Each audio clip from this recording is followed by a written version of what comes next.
لله وكفى وسلام على عباده الذين اصطفى أما بعد. وقال الله تبارك وتعالى في القرآن المجيد: فأعوذ بالله من الشيطان الرجيم، بسم الله الرحمن الرحيم.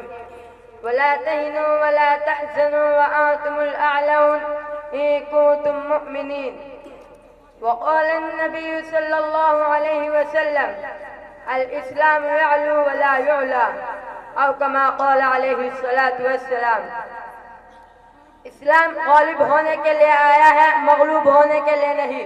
اللہ کے نزدیک محبوب و مقبول سچا و معتبر دین صرف اسلام ہی ہے۔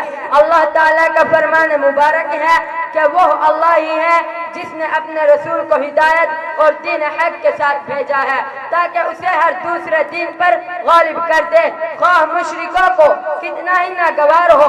بس مسلمانوں کو چاہیے کہ دین حق پر مضبوطی سے جمے رہے، اللہ اور اس کے رسول کی اطاعت پورے اخلاص کے ساتھ کرتے رہے۔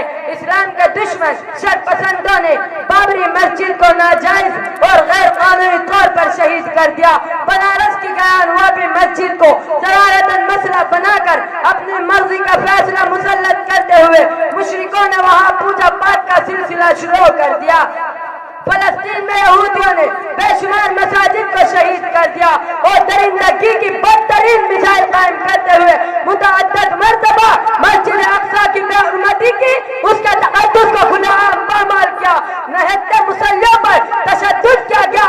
اس کے علاوہ ہزاروں فلسطینیوں کو جن میں خواتین اور معصوم بچوں کی اکثریت ہے بے دردی سے بمباری کرتے ہوئے ہلاک و شہید کر دیا، جس پر دنیا چلا اٹھی اور اقوام متحدہ کے سیکریٹری جنرل اور ورلڈ ہیلتھ آرگنائزیشن کے عہدیداروں تک نے اسرائیل کے عوانیت کے خلاف آواز اٹھائی اور شدید مذمت کی۔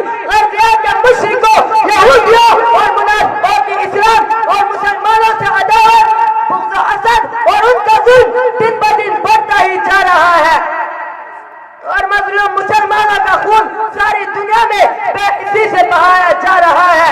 ان کے املاک کو ڈھا کر کھلے آسمان تلے زندگی گزارنے پر مجبور کیا جا رہا ہے، لیکن انہیں جاننا چاہیے کہ ہزاروں مساجد کی شہادت کے باوجود نہ تو مسلمانوں کو اللہ کی عبادت سے روک سکتے ہیں اور نہ ہی دین اسلام اور مسلمانوں کا خاتمہ کر سکتے ہیں۔ دین اسلام اور مسلمانوں کا خاتمہ ان کا ایک احمقانہ خواب ہے جو کبھی پورا نہیں ہو سکتا، کیونکہ خالق کائنات ان کا محافظ ہے۔ ہاں البتہ وقتی طور پر وہ مسلمانوں کو کچھ مصائب و مسائل اور آلام میں مبتلا ضرور کر سکتے ہیں، مگر نوٹ کر لیں کہ بہرحال غالب تو دین اسلام اور مسلمان اہل ایمان ہی ہوں گے انشاءاللہ۔ وآخر دعوانا ان الحمد للہ رب العالمین۔